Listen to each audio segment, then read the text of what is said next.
Hello students, welcome to the channel study with Giri sisters. तो आज हम चैप्टर 18 लेकर आए हैं, एरिया ऑफ सर्कल, वृत्त का क्षेत्रफल। एक या दो चैप्टर ऐसे ही छूट गया है और मुझे एक स्टूडेंट ने रिमाइंड कराया कि आपने चैप्टर 18 ही कराया है। तो चलो आज इसका वीडियो कंप्लीट करते हैं, देखते हैं, इंट्रोडक्शन करते हैं पहले तो, क्योंकि किसी भी चैप्टर को स्टार्ट करने से पहले उसके बारे में जानना जरूरी है। तो देखते हैं कि ये चैप्टर क्या कहता है। जैसे कि चैप्टर का नाम ही है एरिया ऑफ सर्कल, मतलब कि हमें एरिया ऑफ सर्कल, सर्कल का एरिया हमें फाइंड करना है। ठीक है, तो एरिया सर्कल का फाइंड करने का मतलब ये नहीं कि सिर्फ एक सर्कल दे दिया और आपको एरिया फाइंड करना है, पाई आर स्क्वायर लगा दिया और एरिया निकल गया। नहीं, इससे रिलेटेड डिफरेंट टाइप के क्वेश्चंस हैं जो बहुत ही तरह तरह के क्वेश्चन बना कर दिया हुआ है और ट्विस्टेड क्वेश्चंस है। तो उसे जानने के लिए पहले हमें तो सर्कल के बारे में पूरी जानकारी होनी चाहिए। ठीक है, तो हम अभी सबसे पहले ये पता करते हैं कि सर्कल क्या होता है और उससे रिलेटेड जितने भी टर्म्स है उसके बारे में जानते हैं। देखिए, एक्चुअली सर्कल क्या होता है, अगर कोई प्लेन सरफेस है और इसमें मैं एक कर्व लाइन ड्रॉ कर दूँ तो जो ये एरिया बना इसे ही हम कहते हैं सर्कल। ठीक है, then area enclose by the curve line is called the circle. ठीक है, तो इसमें जो कुछ पॉइंट होते हैं और ये एक फिक्स पॉइंट के अबाउट में ही हम इसको घेर सकते हैं, तो इसे हम कहते हैं सेंटर। तो ये क्या हो गया हमारा सेंटर। ठीक है, तो ये सेंटर ऑफ द सर्कल है, इसी के अबाउट में हमने पूरा एरिया को इनक्लोज किया है। तो इस जो फिक्स पॉइंट है जहाँ से हम एक सर्कल को ड्रॉ करते हैं उस पॉइंट को कहते हैं हम क्या, सेंटर ऑफ द सर्कल। ठीक है, अब इस जो सेंटर है इसे जो जितना भी ये घिराव है इसे हम कहते हैं परिधि या पेरीमीटर, या फिर हम इसे सर्कमफेरेंस कहते हैं। सर्कमफेरेंस। ठीक है, ये क्या है, ये बाउंड्री ऑफ द सर्कल है, मतलब ये बाउंड्री है। तो ये जो लाइन है इसे हम कहते हैं सर्कमफेरेंस। अब सर्कमफेरेंस से लेके सेंटर तक का जो डिस्टेंस होता है उसे हम कहते हैं रेडियस। ये सब आपको पता होगा बट फिर भी मैं एक बार बता देती हूँ, इसे कहते हैं हम रेडियस। ठीक है, तो ये जो रेडियस होता है वो हर जगह पे ही क्या होगा, कांस्टेंट उसका जो डिस्टेंस होगा। ठीक है, तो लेंथ हमेशा हर जगह पे उसका इक्वल होगा, चाहे हम इधर कर लें या इधर कर लें, कैसे भी। और जब इस रेडियस को डबल कर देते हैं, जैसे ये रेडियस और ये रेडियस को मिला दिए तो ये क्या बन जाएगा, ये बन जाएगा डायमीटर। तो यहाँ से यहाँ तक का अगर मैं मान देखूँ तो इसे कहते हैं हम डायमीटर। ठीक है, अब कोड क्या होता है, chord of the circle. Chord of the circle is line segment join any 2 points on the circumference. अगर कोई भी 2 पॉइंट है सर्कमफेरेंस के ऊपर और इसे हम एक लाइन जॉइन करते हैं तो इसे हम कहते हैं कॉर्ड। ठीक है, तो लॉन्गेस्ट, जो सबसे लॉन्गेस्ट कॉर्ड होता है, दो कोई भी सर्कमफेरेंस पे पॉइंट है उसको हम ज्वाइन करते हैं तो उसे कॉर्ड कहते हैं। तो जो सर्कमफेरेंस का जो परिधि पे 2 बिंदु हम ले लेंगे यहाँ और यहाँ और उसको ज्वाइन करेंगे, अगर वो सेंटर से गुजर रहा है तो वो डायमीटर भी हो सकता है, मतलब कि सबसे लंबा जो कॉर्ड होता है वो डायमीटर होता है। ठीक है, तो कॉर्ड्स बहुत तरीके के, जैसे कि सर्कल है, ये हो गया हमारा कॉर्ड, ऐसे हो गया कॉर्ड, मतलब दो पॉइंट को कट करेगा, 2 पॉइंट पे कट करेगा सर्कमफेरेंस के, तो उसे हम कॉर्ड कहेंगे। ठीक है, इसके बाद आते हैं हम देखते हैं। ठीक है, अब ये वाला जो एक अगर हमने इतना से इतना तक का सेगमेंट यहाँ से उठा लिया सर्कमफेरेंस में से, हमने क्या किया कि एक इतना सेगमेंट उठा लिया, तो इस वाले जो सेगमेंट होता है, ये जो छोटा सा ये जो लेंथ है, इस लेंथ को हम क्या कहेंगे, आर्क। अब ये आर्क बड़ा भी हो सकता है, छोटा भी हो सकता है। ठीक है, आर्क बड़ा भी हो सकता है और छोटा भी हो सकता है। ठीक है, मान लीजिए ये सर्कल है तो जो इसका आर्क बना है ये भी आर्क हो सकता है। ठीक है, आर्क ऐसा भी हो सकता है, ये आर्क है, ये आर्क है। ठीक है, हिंदी में इसे कहते हैं चाप। ठीक है, तो इसे चाप कहा जाता है। अब इस चाप से अगर दोनों तरफ से इस चाप को, सेंटर से अगर इस चाप को मिलाएं, ठीक है ना, और 2 रेडियस से इंक्लोज एरिया विथ आर्क, ठीक है, तो उस एरिया को कहते हैं हम सेक्टर।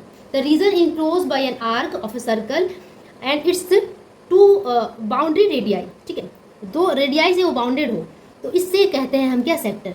तो यहाँ अगर मैं सेक्टर की बात करूँ तो ये एक सेगमेंट, ये वाला हमने क्या आर्क ले लिया, इस आर्क के थ्रू हमने 2 रेडियस को ज्वाइन कर दिया और तो इसे पूरा को हम क्या कहते हैं, सेक्टर। ठीक है, इसे हम कहते हैं क्या, सेक्टर। ठीक है, तो इस तरीके से जो जरूरी चीज़ें थी वो तो मैंने बता दिया। और बाकी सेमी सर्कल क्या होता है, हाफ ऑफ द सर्कल को सेमी सर्कल कहा जाता है, अर्धवृत्त कहा जाता है। और सेगमेंट्स में मैं बता देती हूँ, अगर ये जो सर्कल है, सपोज ये सर्कल है, ठीक है, अब इसका यहाँ पे मैंने एक कॉर्ड ड्रॉ किया। इस कॉर्ड का जैसे ये वाला पार्ट है, ये एक सेगमेंट हो गया और ये एक सेगमेंट हो गया। ठीक है, जो बड़ा वाला पार्ट होता है जिसका एरिया ज़्यादा होता है उसे मेजर सेगमेंट कहते हैं, और जिसका एरिया कम होता है उसे माइनर सेगमेंट कहते हैं। तो होप आप लोग को सारी चीज़ें समझ में आ गई होगी। तो ये सारे टर्म्स थे जो कि बहुत जानना जरूरी था और इस चैप्टर में काफ़ी काम आने वाले थे। तो अब मूव करते हैं हम फॉर्मूला की तरफ। ओके, तो अब देखते हैं formulas related to the circle. पहला फार्मूला एरिया ऑफ सर्कल, ये हम सबको पता है, करते आ रहे हैं, पाई आर स्क्वायर। ठीक है। नेक्स्ट है area of semi circle. Semi circle है हाफ वृत्त, अर्धवृत्ताकार है, तो हम पाई आर स्क्वायर बाई 2 कहेंगे, ठीक है। उसके बाद है लेंथ ऑफ एन आर्क। देखो ये सर्कल मैंने ड्रॉ किया, तो इसका लेंथ ऑफ आर्क हमें निकालना है, ठीक है। जैसे मैंने आर्क बताया आप लोगों के, आर्क होता क्या है, अगर ये हो गया सेंटर और मान लेते हैं ये आर्क है, तो इसका लेंथ हमें निकालना है, ठीक है, इसका वाला लेंथ हमें निकालना है। तो लेंथ ऑफ आर्क का भी फॉर्मूला है, सपोज ये ए है और ये बी है, तो ए बी आर्क का जो फॉर्मूला हो जाएगा वो हो जाएगा पाई आर बाई 4, ठीक है। अब इसी से रिलेटेड अगर मैं सेक्टर बना दूँ, इसी लेंथ को लेकर अगर मैं सेक्टर बना दूँ, तो अगर लेंथ के अकॉर्डिंग तब उस एरिया, उस सेक्टर का, इस वाले पार्ट का, इस सेक्टर का एरिया कितना हो जाएगा, ठीक है। तो यहाँ पे अगर मैं इसका नाम ओ दे दूँ, तो ए ओ बी का जो एरिया होगा, ए ओ बी, उसका लेंथ का एरिया का फॉर्मूला हो जाएगा पाई आर स्क्वायर बाई 4। कुछ भी ज़्यादा हार्ड नहीं है, पहले हम याद कर लेंगे कि length of arc pi r by 4 होता है, तो लेंथ एरिया ऑफ सेक्टर क्या हो जाएगा, पाई आर स्क्वायर बाई 4, ठीक है। अगर यही वाला जो आपका जो सेक्टर है वो एंगल थीटा बना दे, यहाँ पे एक एंगल थीटा बनाए, इन केस ऑफ थीटा, मतलब अगर वो एंगल दिया हो तो, अगर जो सेक्टर है वो एंगल थीटा बनाए, तो उस केस में लेंथ ऑफ द आर्क क्या होगा, ये लेंथ, इसका आर्क हम कैसे निकालेंगे, तो उस केस में आर्क या चाप की लंबाई हम कैसे निकालेंगे, उसका फॉर्मूला होता है थीटा बाई 360, ठीक है। एंगल, जो भी एंगल दिया होगा उसको मैंने थीटा से डिनोट कर दिया, ठीक है। Theta by 360 multiply by circumference of circle, मतलब कि 2 पाई आर, सर्कमफेरेंस, ठीक है। तो क्या होगा formula, theta by 360 multiply by 2 pi r, ठीक है, 2 पाई आर, ठीक है। अब हम निकालते हैं एरिया ऑफ द सेक्टर, ठीक है। अब हमने यहाँ पे क्या निकाला, लेंथ ऑफ आर्क, हमने सिर्फ आर्क निकाला इन केस ऑफ थीटा, अगर कोई एंगल दिया हो, तो अगर वही एंगल दिया हुआ हो तो उसी तरीके से हम इस पूरे का एरिया कैसे निकालेंगे, ठीक है, इस सेक्टर का एरिया कैसे निकालेंगे, तो एरिया का फॉर्मूला हो जाएगा थीटा, मतलब जो एंगल दिया हुआ है, theta by 360 multiply by pi r square multiply by pi r square, ठीक है।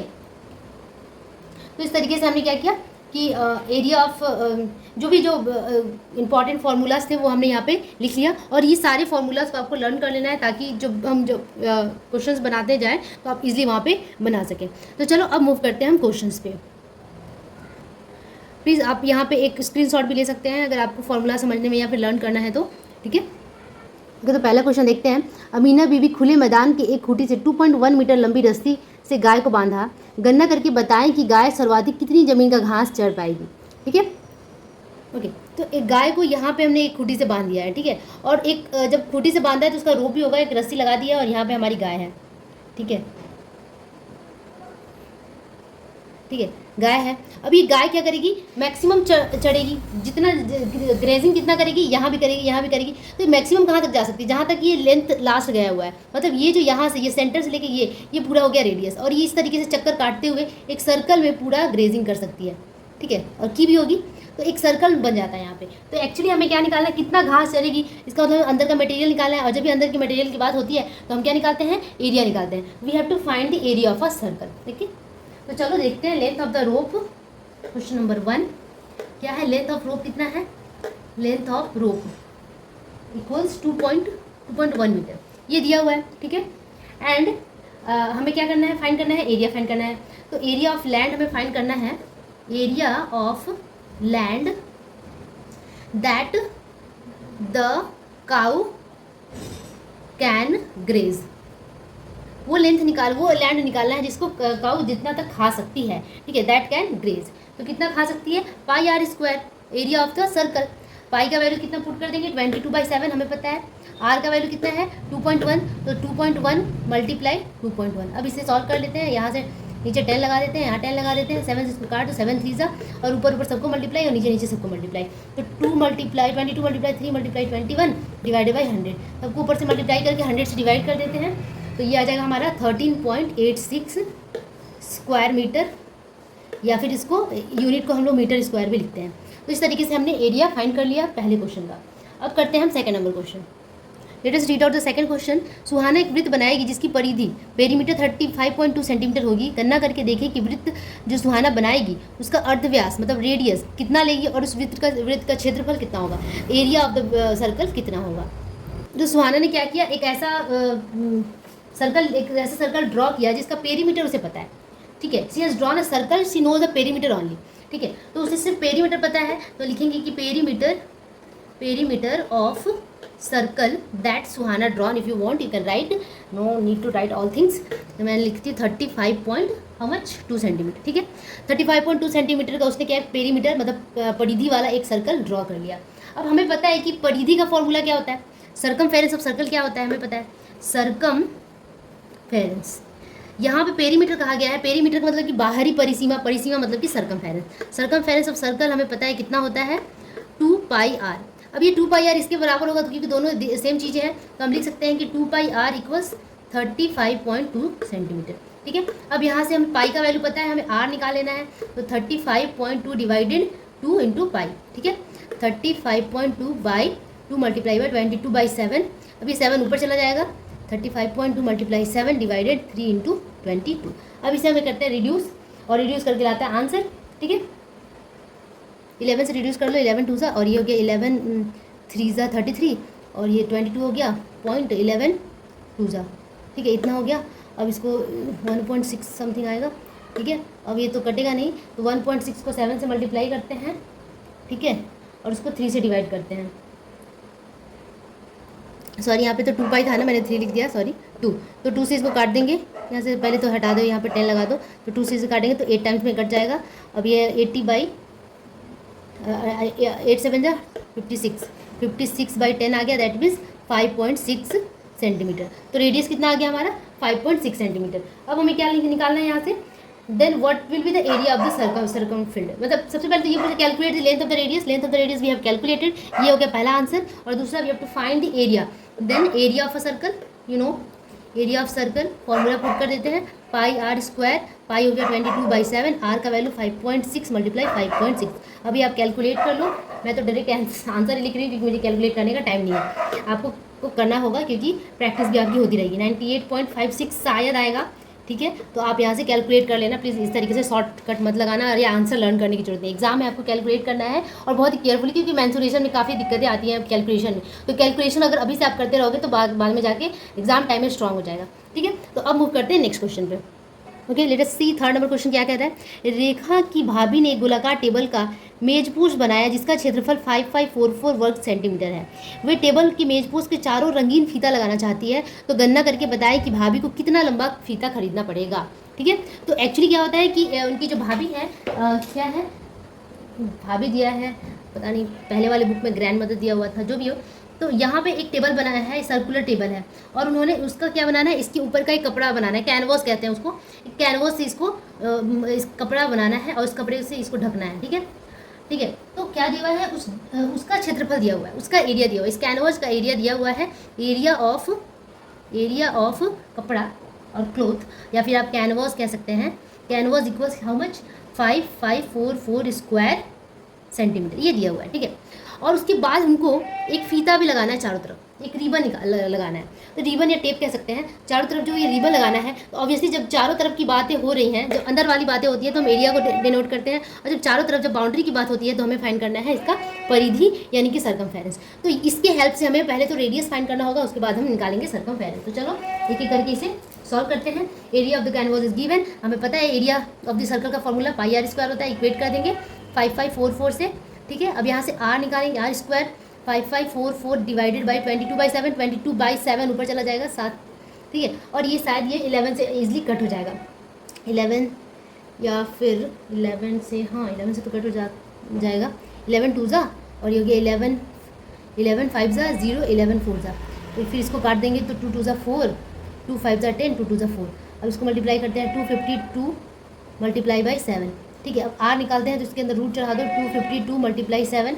अब 252 का हम इसको इस तरीके से बांट लेते हैं, इसका हम प्राइम फैक्टराइजेशन कर लेते हैं, तो ये आ जाएगा 2 मल्टीप्लाई 3 मल्टीप्लाई 3 मल्टीप्लाई 7, और ये 7 पहले से था, मल्टीप्लाई 7। अब देखते हैं कि पेयर बनता है कि नहीं। आप इधर इस तरीके से 252 का आप कर भी सकते हैं, ठीक है। इस तरीके से 2 1 2 2 2 4 2 6 12, इस तरीके से आप करते जाएंगे तो इस तरीके से आपका आएगा, ठीक है। उतना लंबा मैं नहीं कर रही हूँ। तो आपका जो जिसका पेयर बन जाता है ना, जोड़ा बन जाता है, उसको हम वो यहाँ से इंडिपेंडेंट हो जाता है, रूट उससे हट जाता है। तो ये 2 का जोड़ा बन गया तो 1 2 लिखेंगे, 3 का जोड़ा बन गया, पेयर बन गया तो 1 3 लिखेंगे, और 7 का 1 7 लिखेंगे। अब तीनों को मल्टीप्लाई कर देते हैं तो ये आ जाएगा कितना 42 सेंटीमीटर। तो रेडियस हमें मिल गया। हमें कैलकुलेट क्या करना है, how long colouring tape she has to buy बाई। ठीक है, तो कलरिंग टेप करने के लिए हमें क्या निकालना होगा, we have to find the circumference. ठीक है, देन सर्कमफेरेंस ऑफ कैनवास, या फिर आप कह सकते हैं एरिया, क्या कहते हैं, सर्कल भी कह सकते हैं। Circumference of canvas equals 2 pi into r, 2 into multiply by 22/7 multiply r. ठीक है, अब इसको आप रिड्यूस कर लीजिए, आंसर आपका आ जाएगा 264 सेंटीमीटर। ठीक है, तो ये बहुत ही इजी था, इसी तरीके से हमें निकालना है। और लास्ट में आपको आंसर जैसे बुक में पूछा जाता है उस तरीके से लास्ट में एक लाइन आप ऐड कीजिए ताकि फुल मार्क्स आपको मिल पाए। जैसे यहाँ पे पूछ रहा था कि what is the length of the colouring tape, तो you should write the length of the colouring tape equals 264 centimetre. ठीक है, तो आप इस तरीके से रूल्स को फॉलो कीजिए ताकि मार्क्स को आप फुल गेन कर पाए। ये नहीं कि आपने सारा बनाया बट फिर भी आपको टीचर ने आधा मार्क्स काट लिया, भैया इस तरीके से लिखा नहीं। ठीक है, तो ये सारी चीज़ें आप माइंड में रखिए। और इसी के साथ इस एक्सरसाइज के 3 क्वेश्चंस के साथ मैं यहाँ अभी ख़त्म करती हूँ। ठीक है, नेक्स्ट वीडियो में हम आगे के क्वेश्चन को सॉल्व करेंगे। और आप हमारे चैनल के साथ प्लीज़ बने रहिए और जितना हो सके शेयर कीजिए, सब्सक्राइब कीजिए। 90% लोग देखते हैं लेकिन सब्सक्राइब नहीं करते हैं। अगर आपको हेल्प हो रही है तो सब्सक्राइब कर लो, कोई दिक्कत नहीं है। ज़्यादा नोटिफिकेशन जाता भी है, मैं ज़्यादा वीडियोज़ अपलोड भी नहीं करती हूँ, लेकिन हाँ जो भी अपलोड करती हूँ आपके लिए बहुत हेल्पफुल है। और प्लीज़ लाइक करते जाना। Thank you so much, bye bye.